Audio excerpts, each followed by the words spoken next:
देखा, यही big boss का घर है, यही हमने देखा था। पहले हम बिग बॉस कभी कभार देखे हैं, ऐसे सिद्धार्थ शुक्ला थे तब, तो हम ये बिग बॉस के घर में हम आ गए। हम तारीफ़ भी कर रहे थे कि ये सब कितनी अच्छी चीज़ें हैं, बहुत सारी लाइटिंग लगी थी, बहुत अच्छा था। जितनी भी तारीफ़ करें बिग बॉस के घर की, बहुत अच्छा था। फिर एंट्री में 16 लोग, 16 कंटेस्टेंट आए थे, तो उसमें मैं अरमान भैया को जानती थी। तो जब मैंने उनको देखा तो मुझे लगा कि कोई अपना आ गया, इनको मैं जानती हूँ, तो ये मेरे अपने हैं, भैया ये सपोर्ट करेंगे हमको। तो वो कहीं ना कहीं फिर 2-3 दिन तो बहुत अच्छा रहा। फिर एक होती है दीपक भैया थे उसमें, तो वो उनसे, वो हम लोगों को कहानी बता रहे थे दीपक भैया की, हम लोग हम बिग बॉस भी नॉमिनेट हो देखते गए थे, थे, अब तो हम लोग तो बिग मुझे बॉस भी कहानी नहीं बता देखते के क्योंकि अच्छा ही नहीं लगता।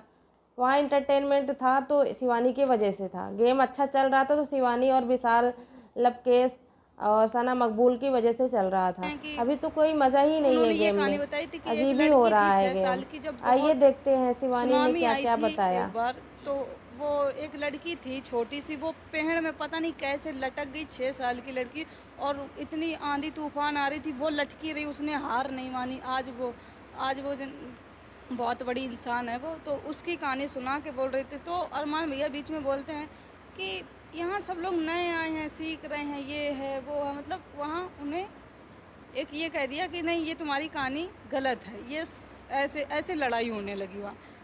तो हमने कहा तुम बीच में क्यों बोले अरमान भैया से, उनकी दीपक भैया की और अरमान भैया की पहले बार लड़ाई हो गई, और बीच में हमसे पूछा था, शिवानी बताओ मैं गलत हूँ, हमने कहा हाँ इसमें तुम गलत हो। हमने कहा तुम क्यों बोले बीच में, वो कहानी बता रहे थे, उनका भी डिसीजन सही था। तो इसमें वो हमसे खपा हो जाते हैं एकदम से, फिर वो हमसे ही लड़ने लगते हैं, हमें दोगली ओगली बोलते हैं कि तू दोगली है, ये है वो है। तो मेरी भी लड़ाई होती है, हम भी डट के सामना करते हैं उनका। तो फिर ऐसे शाम लगा कि ये अरमान भैया, हमने उल्टा सीधा तो नहीं, वही उल्टा सीधा चढ़ रहे थे, बहुत उल्टा सीधा बोल रहे थे कि तू अपने बाप को भी गाली देती होगी। मैंने कहा बाप तक मत जाओ, मेरे बाप तो मेरे हैं भी नहीं, हमने देखा भी नहीं कि पिता का प्यार क्या होता है, तुम पिता तक जा रहे हो। फिर ऐसी से बहुत सारी चीज़ें अभी आगे बढ़े। पहले पहले बार में नीरज भैया नॉमिनेट होकर निकल आए अरमान थे। मलिक ने आपके हर कदम आपको मतलब ऐसा फील तो ये कराया कि वो आपके बहुत खास हैं, लेकिन वो पीठ पीछे आपकी छुरी चलाते थे।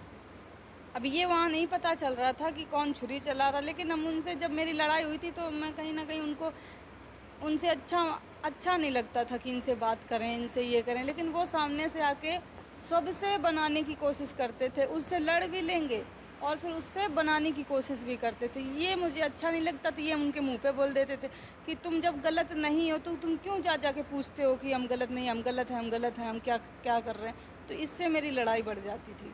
चंद्रिका आपके सपोर्ट में रहती थी।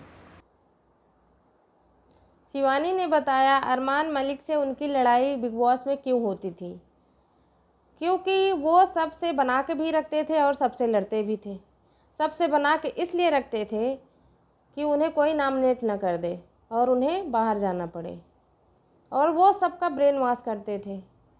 शिवानी ने सही सही सारी बातें बताई कि बिग बॉस में क्या क्या हुआ है और क्यों हमें बाहर आना पड़ा।